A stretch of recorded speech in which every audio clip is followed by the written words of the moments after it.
warahmatullahi wabarakatuh. Kembali lagi bersama saya Putri Nirwana. Hari ini kita akan membahas tentang sejarah sastra periode 1933 sampai dengan 1942. Baik, tanpa berlama-lama langsung saja kita ke materi yang pertama. Baik, yang pertama yaitu lahirnya majalah Pujangga Baru. Asal mula Pujangga Baru sebagai satu fenomena kebudayaan dapat ditelusuri ke belakang pada organisasi-organisasi kebudayaan kaum muda nasionalis daerah-daerah pada awal abad ke-20 di Indonesia. Yang pertama di antara organisasi-organisasi tersebut, Jong Java yang dibentuk dalam tahun 1915 di bawah pengayoman Budi Utomo. Baik, yang kedua yaitu tokoh-tokoh Pujangga Baru. Yang pertama ada Sultan Takdir Alis Jahbana. Karya-karyanya antara lain 1. Tak Putus Dirundung Malang, Roman 1929. 2. Dian Tak Kunjung Padam, Roman 1932. 3. Anak Perawan di Sarang Penyamun, Roman 1941. Yang kedua ada Armij Pen.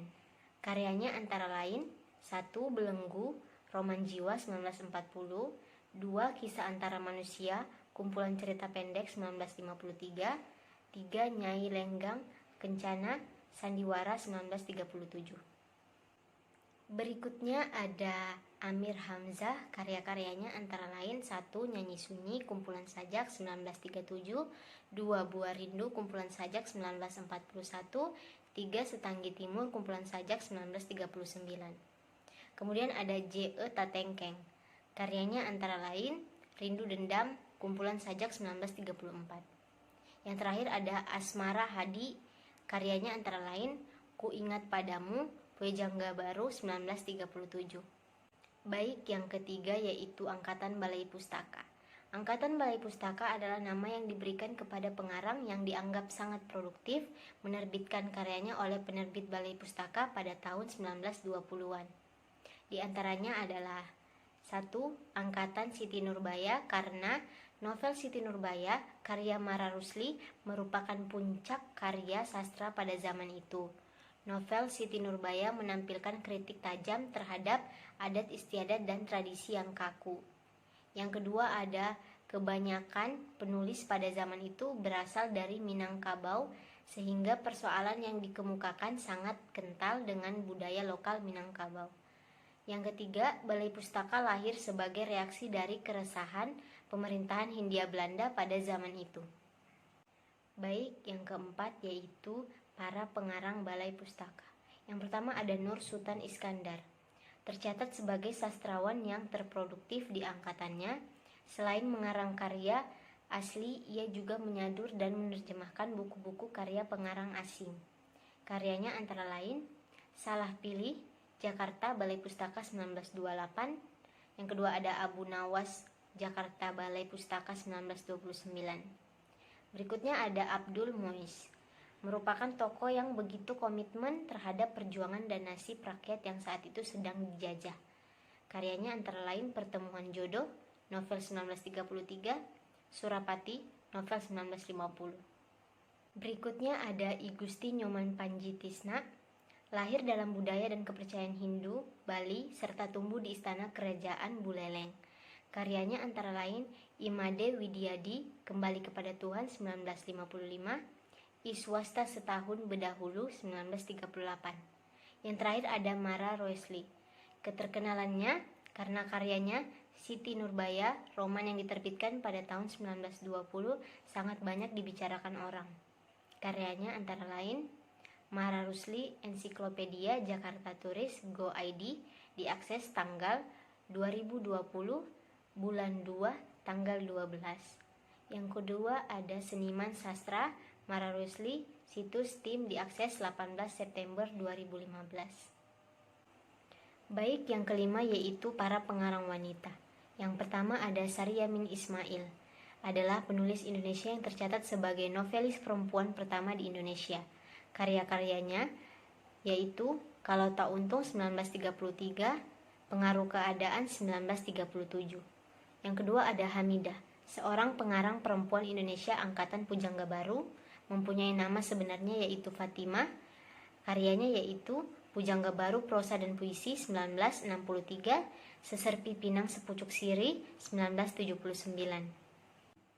Berikutnya ada Sadah Alim, adalah pengarang dari kelompok Balai Pustaka yang karyanya berupa cerpen dan terjemahan karya-karya asing. Karyanya yaitu drama Pembalasannya 1940, kumpulan cerpen Taman Penghibur Hati 1941, terjemahan Angin Timur dan Angin Barat karya Pearls S. Buck 1941. Baik, yang keenam ada cerita pendek. Dalam majalah Panji Pustaka dan lain-lain, tahun ke-20-an sudah mulai dimuat kisah-kisah yang sifatnya lelucon atau hiburan, seperti Si Kabayan, Si Lebay Malang, Jaka Dolok, dan lain-lain.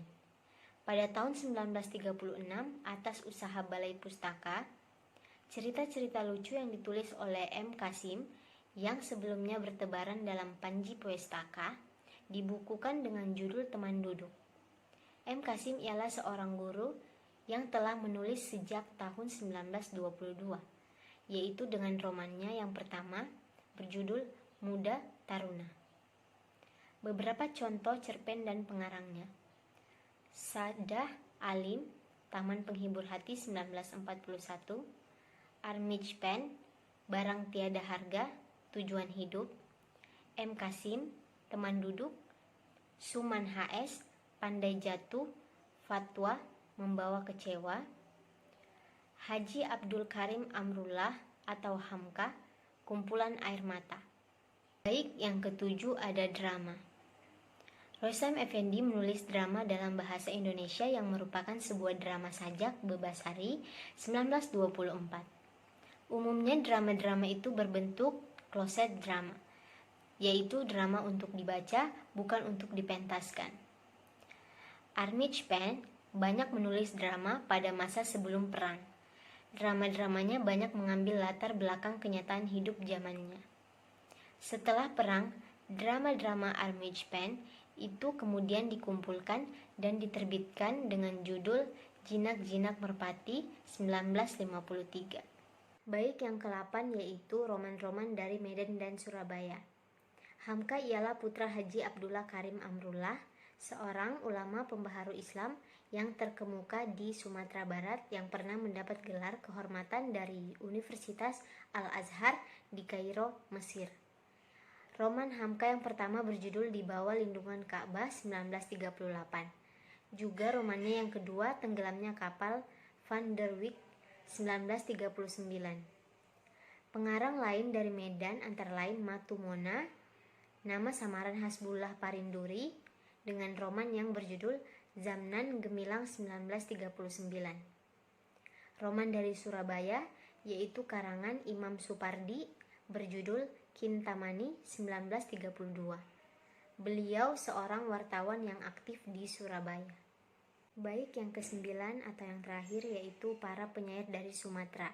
Hasjimi atau M. Ali Hasjim, Kisah Seorang Pengembara 1936, Surapati, samaran M. Saleh Umar, Indonesia Baru 1994, Haji Erba Daharo, nama samaran Banda Harahap, dari Daerah Kehadiran Lapar 1957, dari Bumi Merah 1969. Baik, kesimpulan pada materi hari ini yaitu kesusastraan Indonesia artinya semua hal yang meliputi sastra Indonesia. Sastra merupakan kata serapan dari bahasa Sanskerta sastra yang berarti teks yang mengandung instruksi atau pedoman. Dari kata dasar sas yang berarti instruksi atau ajaran. Tetapi kata sastra bisa pula merujuk kepada semua jenis tulisan. Apakah ini indah atau tidak? Sejak lahirnya 1920 sampai sekarang 1990, kesusastraan Indonesia modern selalu berkembang. Dengan demikian, hal ini membuat adanya persambungan sejarah sastra Indonesia baik dalam rangka prosa maupun puisi. Sekian dari saya. Bila ada kesalahan kata mohon dimaafkan. Wassalamualaikum warahmatullahi wabarakatuh.